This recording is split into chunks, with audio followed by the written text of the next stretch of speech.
Have you read the Bhagavad Gita? Yes. Like, what's in that book? Let's remove the religion aspect from the Bhagavad Gita totally. Bhagavad Gita is not a religious book. Can you reference like 3 big lessons from the Bhagavad Gita? We don't have to necessarily go to a place of worship. Something like the Lion King. Simba in company with Timon and Pumbaa and Timon. And then you have this Rafiki. And his father comes and tells him that you are way more powerful than Scar. In a capsule, what is the movement? To awaken God consciousness of the human being. The animals cannot understand what is God.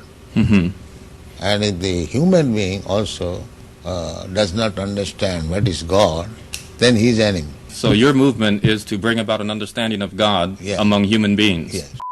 Hare Krishna. In this video, I will be reacting to a YouTube video by the title Bhagavad Gita Explained in 10 Minutes by Gaur Gopal Das. This was an interview of Gaur Gopal Das by a very popular podcaster in India. And this particular video, which is about 10 minutes 15 seconds long, has garnered 1.2 million views as at the time I'm making this video. That just concerns me because it's basically a sacrilege of Bhagavad Gita in 10 minutes.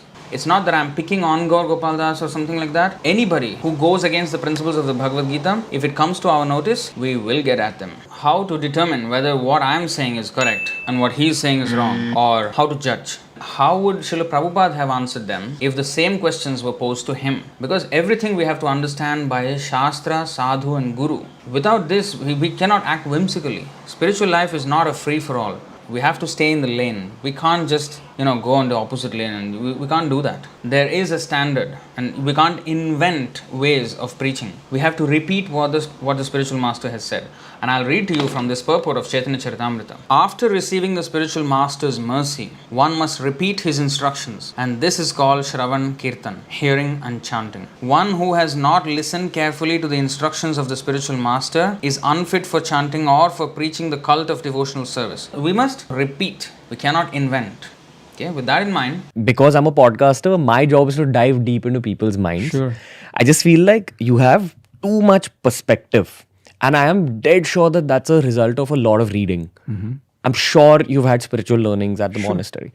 did you observe that? Monastery. Now, in India, everybody knows Hare Krishna temples. Why did he say monastery? They must have definitely been a pre-arrangement. Well, you may say this is speculation, but I have valid proof for this. He must have already been told by Gaur Gopal Das's team that don't mention temple anywhere. In fact, why I'm saying this is a valid speculation? Because there is another disciple of Radhanath Swami, who is Jay Shetty. He also talks in the same way. Instead of saying temple, devotees and chanting, they use words like monastery, monks and meditation. They like to use vague words, pretty much like an impersonalist. So this disease of impersonalism, making huge inroads into ISKCON today, and that is of very, very big concern. Have you read the Bhagavad Gita? Yes. Okay. Of course. And so, could you break down the Bhagavad Gita for the youth?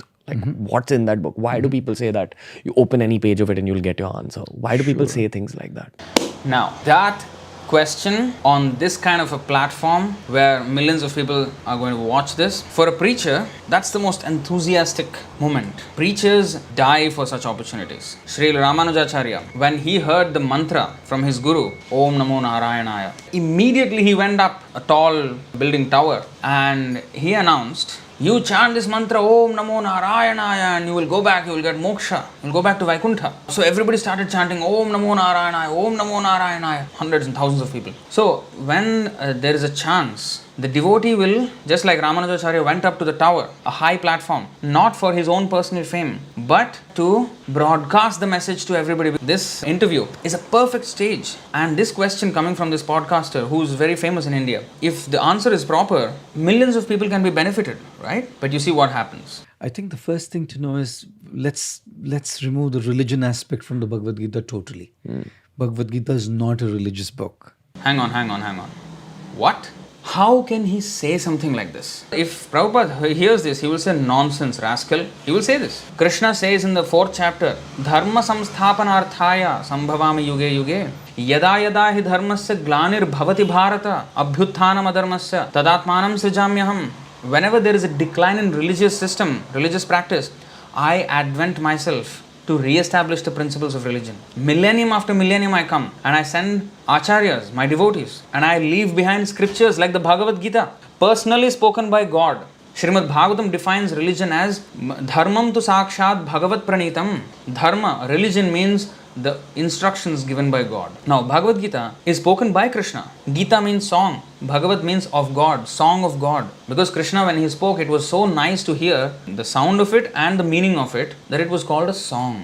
Shri Bhagavanu Vacha. When Krishna is speaking, and if we make it a cheap thing that it is not, just kick the religion aspect out of this book. What kind of respect do we have for the book? The whole book is about religion. Just like Christianity has Bible, Islam has Quran, we have the Bhagavad Gita. Will any Christian say that Bible is not a religious book? Or will any Muslim say that Quran is not a religious book? This is rubbish. Vedavadarato nasyanna pashande. A devotee should never become atheistic, acting or speaking in opposition to Vedic instructions. Shruti smriti mamaivagnye yaste ullanghya vartate Agnya chhedi mamadveshi madbhaktopi na vaishnavaha. The Shruti and Smriti literatures are to be understood as my injunctions, and one who violates such codes is to be understood as violating my will and thus opposing me. Although such a person may claim to be my devotee, he is not actually a Vaishnava.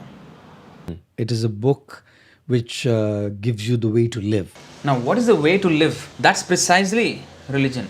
Ahara nidra bhayamaithunam cha samanyametat pashubhir naranam dharmo hi tesham adhiko vishesho dharmasya hina pashubhis samana. The animal also eats, we also eat. The animal sleeps, we sleep. The animal has sex and has family, humans also do. The animals have fear, they defend themselves. And we have our own defense systems out of fear. These are common among animal and men. But dharma or religion is what sets us apart from animals. Religion means not simply some faith, some blind faith. Religion means to mold our lives in conjunction with God's instructions, Krishna's instructions. If we take the religion aspect out of our lives, that is Pashubhir Samana. We are as good as animals. Now he is saying, let's kick out the religion aspect out of the Bhagavad Gita. And Bhagavad Gita is a book that teaches you a way to live. A way of living without religion is animal life. So is Bhagavad Gita teaching you to be an animal? This is what he is implying. This is complete gross misrepresentation of Bhagavad Gita. That's exactly how the Gita begins. It begins with confusion. It begins with dilemmas. It begins with a lack of meaning. Right? And then Krishna kind of guides Arjun through and empowers Arjun to make his own choices. Yes, Bhagavad Gita starts with confusion. Arjuna had so many confusions. Well, Krishna did say, Yathechasi tatha kuru, do as you please. But you know when he said that? Right at the end of the Bhagavad Gita. Just 14 verses prior to the completion of Bhagavad Gita, he said, do as you please. But in the beginning, Arjuna was doing as he was pleasing. Arjuna already made up his choice not to fight. He said, Nayotsa iti govindam, I am not going to fight. He gave up his weapons. Krishna should have said, alright, that's your choice, cool. No, he did not say that. He changed his opinion completely. After the whole Bhagavad Gita was spoken, when Krishna said, do what you wish to do, Arjuna said, Karishye vachanam tava, I will do whatever you ask me to do. In fact, Krishna changed Arjuna's choice. Instead of being defiant to the orders of God, Arjuna became obedient to the order of God. So Krishna saved him from making his own choice, which was destructive. He empowered him with knowledge so that he can make the proper choice. We are misusing our human form of life and wasting it away, living like animals. Bhagavad Gita is spoken to change that. Krishna only acts as a facilitator. Krishna is not just a facilitator. You know what's a facilitator? You have an idea and somebody facilitates that idea and your idea can come to fruition. That's facilitation. Krishna changes his total opinion about life, changes his total perspective on life and clears his mind so that he knows exactly what to do now. A guru is not a facilitator. A guru is supposed to take us back to the kingdom of God and saving us from the path to hell. Now, in this regard, I want to show you a few verses from the Srimad Bhagavatam on what is the position of a facilitator. If someone is ignorant and addicted to the path of samsara, how can one who is actually learned, merciful and advanced in spiritual knowledge engage him in fruitive activity and thus further entangle him in material existence? If a blind man is walking down the wrong path, how can a gentleman allow him to continue on his way to danger? How can he approve this method? No wise or kind man can allow this. You may say, oh, it's not path to hell, it's doing good. Anything other than Krishna consciousness is going to keep us in this material world, which is full of the cycle of birth and death. It's basically a hellish life here. Because of illusion only, we think it is a nice place. Naveda kripana shreya atmano gunavastudrik tasya tanichhato yached yadisopi tatha vidhaha. Those who think material assets to be everything or to be the ultimate goal of life are called misers, kripanas. They do not know the ultimate necessity of the soul. Moreover, if one awards that which is desired by such fools, he must also be considered foolish. And the next verse, Swayam nishreya samvidvan navakyagya karmahi narati rogino pathyam vanchatopi bhishaktamaha. A pure devotee who is fully accomplished in the science of devotional service will never instruct a foolish person to entangle in fruitive activities for material enjoyment, not to speak of helping him in such activities. Such a devotee is like an experienced physician who never encourages a patient to eat food injurious to his health, even if the patient desires it. This is what a guru should do. This is what a spiritual guide should do, a devotee should do. Which, by the way, Gaur Gopal Das poses himself as. He poses himself as a devotee, as a spiritual guide, but he is talking something totally opposite. Another verse I will show you. Jugupsitam dharma kritenu shasatah svabhava raktasya mahan vyatikramaha yadvakyato dharma ititarah sthito namanyate tasya nivaranam janah. The people in general are naturally inclined to enjoy, and you have encouraged them in that way in the name of religion. This is verily condemned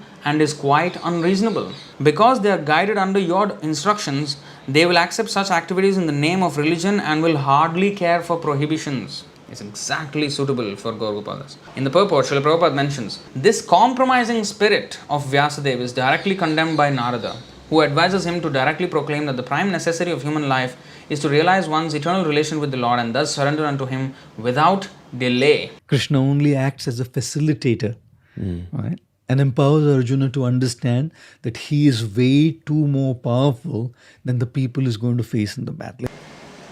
Where did he ever say that? There's not a single shloka in Bhagavad Gita where Krishna said that. In fact, Arjuna was not afraid of the people he was going to face. He was not a coward. He was the greatest archer of his time. He doesn't need that reassurance from Krishna that, oh, don't worry, you can win over these people. Don't be afraid. He was considering moral principles. So, the whole plot is being twisted here by Gaur Gopal Das. It's something like the Lion King. Oh, Lion King. He is now bringing an animated movie.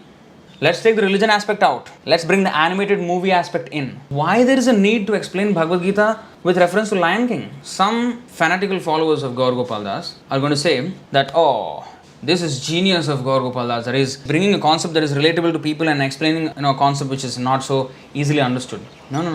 We don't have to invent ways of preaching. A disciple should repeat the word of the Guru. Would Srila Prabhupada have answered this in this way by mentioning Lion King movie and all that? Right. In the Lion King, you have Simba.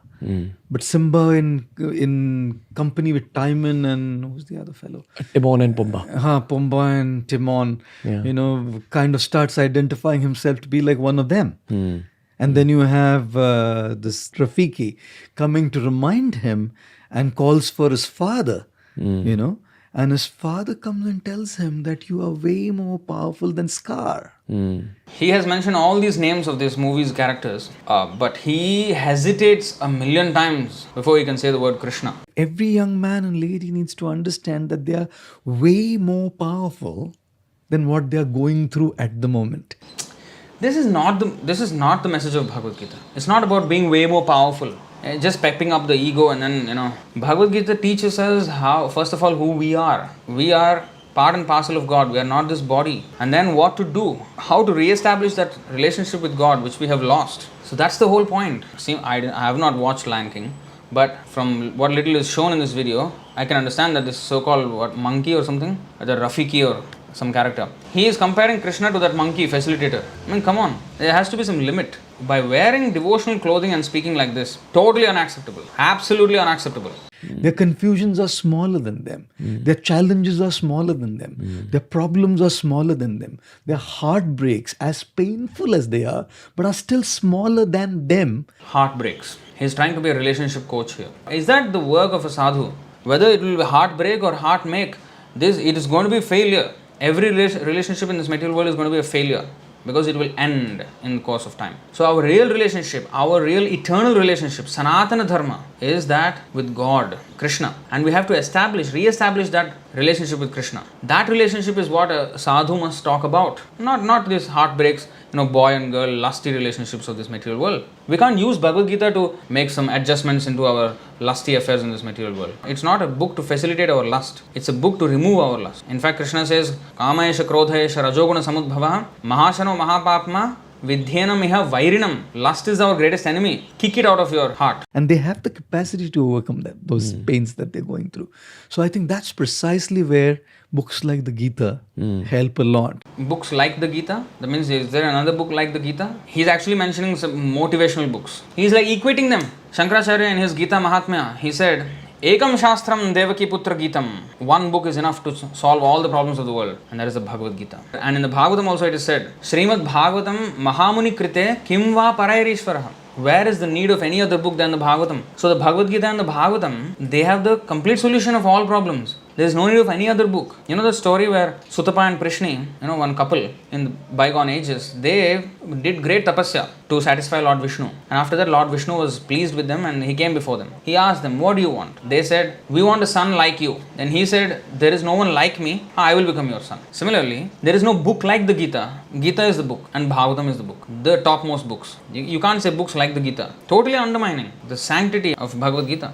Because they build in you that sense of confidence And strength. fortitude, that I have the power as a spiritual being to overcome everything that's going on in my life, and I have the power to be able to make the difference and that impact. It is to understand that we don't have any power, we have to depend on Krishna's power. And then only we can make any difference. Daivi hiesha gunamayi mama maya duratyaya mame vaye prapadyante maya me tam tarantite. This material world is insurmountable, my friend, but those who have surrendered unto me, Krishna is saying, they can easily cross beyond this. Can you reference like 3 big lessons from the Bhagavad Gita that stayed with you?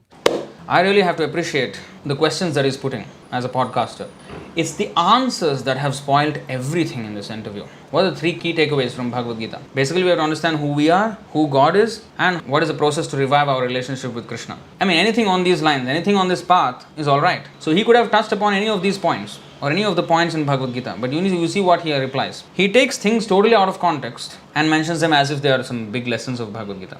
A particular text from the 2nd chapter of the Gita, which talks about the summer and the winter season. So this text of the Gita, chapter 2, tells us that we have to learn to tolerate the ups and downs and not be distracted from what our main purpose is.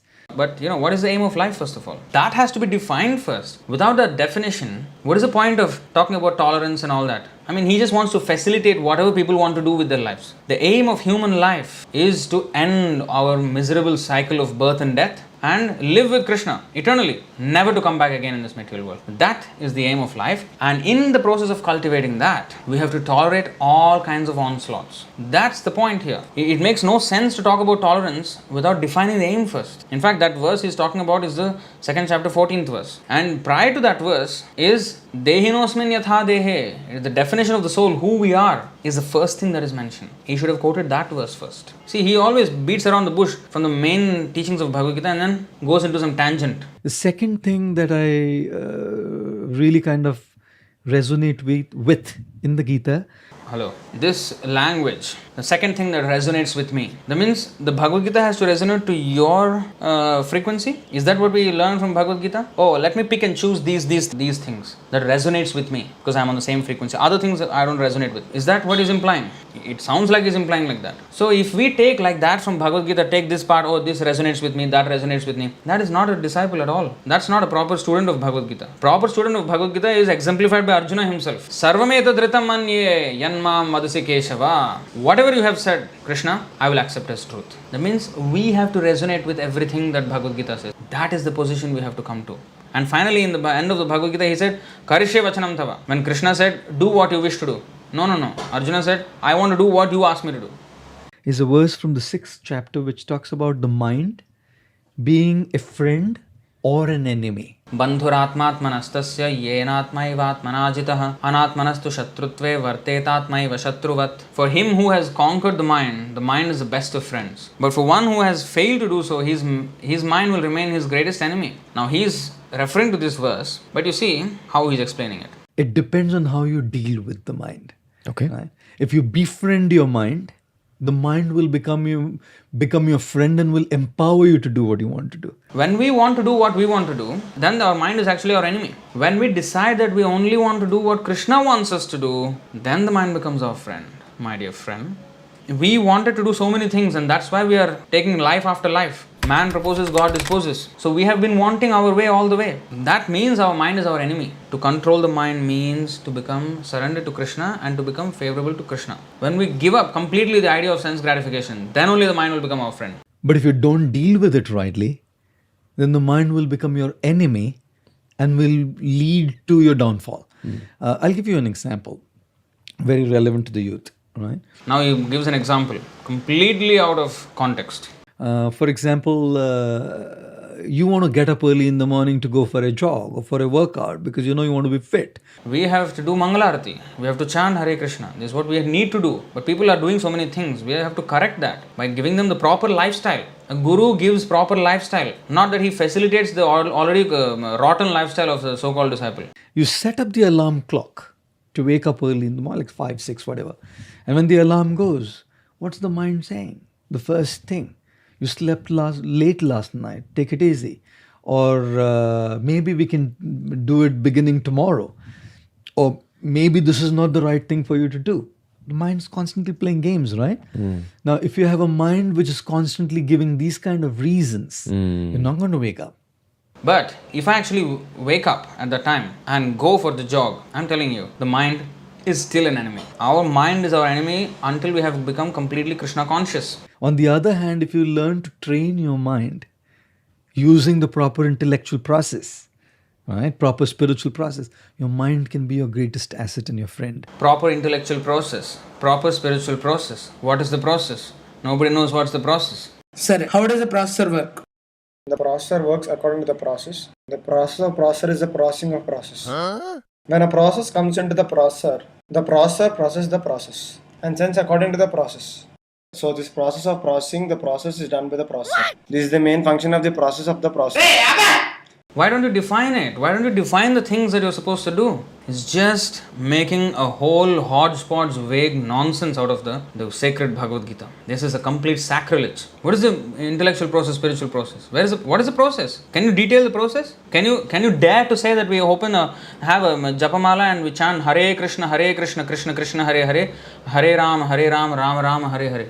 Do you dare to say that? This is my challenge to Gaur Gopal Das. When I made a video last year about him, he came out with a video subtly pointing at me. Apart from speaking, I also sing. Then he put a clip of his kirtan. Okay, you can sing, you can speak about Krishna, right? Why do you change then? It's not that, I speak and I also sing, not that I don't sing. No. My point is not that. You only do kirtan and only speak about Krishna. Not duplicitous, not being duplicitous. In the temple I sing Krishna Kirtan and talk about Krishna. When I go out I speak some mundane stupid jokes and some mundane motivational talk. That's a duplicity. That's hypocrisy. When an ordinary motivational speaker speaks something like what you're speaking, what Gaur Gopal Das is speaking, I can understand because that's all what he knows. But Gaur Gopal Das, he knows what is the actual truth, but he doesn't say it. This is because he has become an offender now. The name of Krishna he doesn't take. Using the proper intellectual process, right, proper spiritual process, your mind can be your greatest asset and your friend. Which is meditation, good books. Meditation, books, right? Correct friends. Basically, he did not have any idea what to say. The podcaster was putting words into his mouth. Meditation, books, correct friends. Why can't you say chanting, Bhagavad Gita and devotee association? Why meditation? Why so vague? What is meditation? Can you define? Everybody has their own perspective on our own idea of meditation. We should clarify that first. Get to the specifics. Don't beat around the bush and vagueness nonsense. Meditation, good books. What is good books? Bhagavad Gita and Srimad Bhagavatam, Chaitanya Charitamrita, Nectar of Devotion, Nectar of Instruction. Prabhupada's books. Say it. Then, what correct friends? Who are correct friends? Satsanga, devotee association, specifics.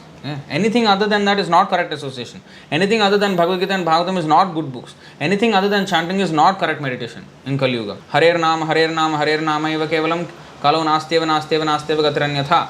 There is no other way in this Kali Yuga, period.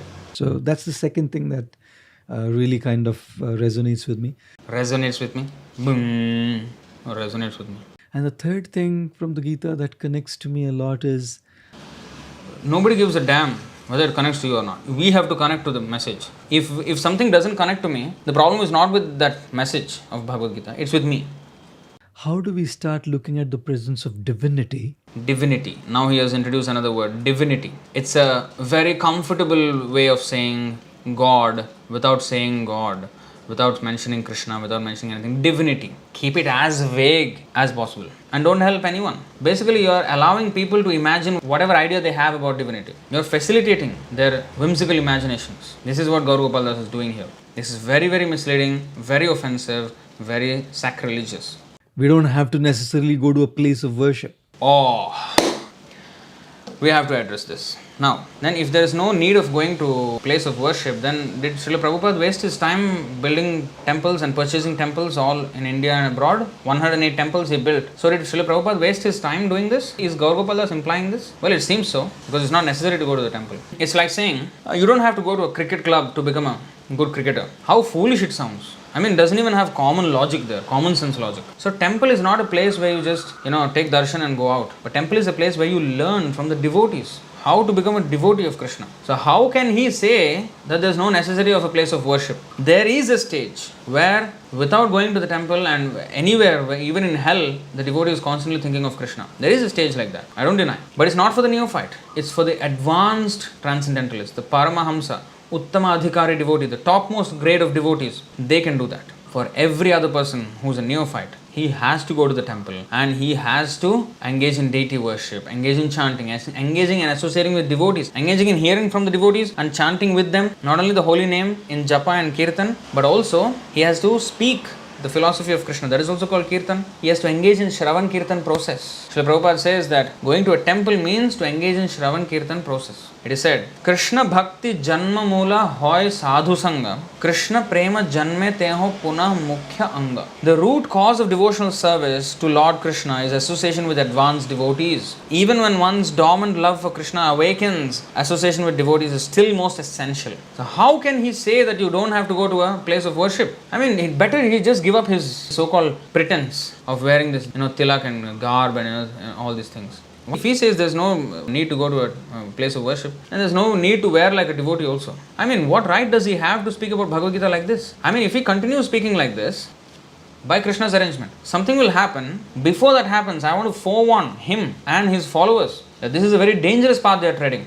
Or you can start looking at the splendor of the Creator in the creation. See, he says Creator. When you look at somebody who's better than you, and especially if they are in the same field, usually there is insecurity. There's insecurity that this guy is doing better than me in what I am doing.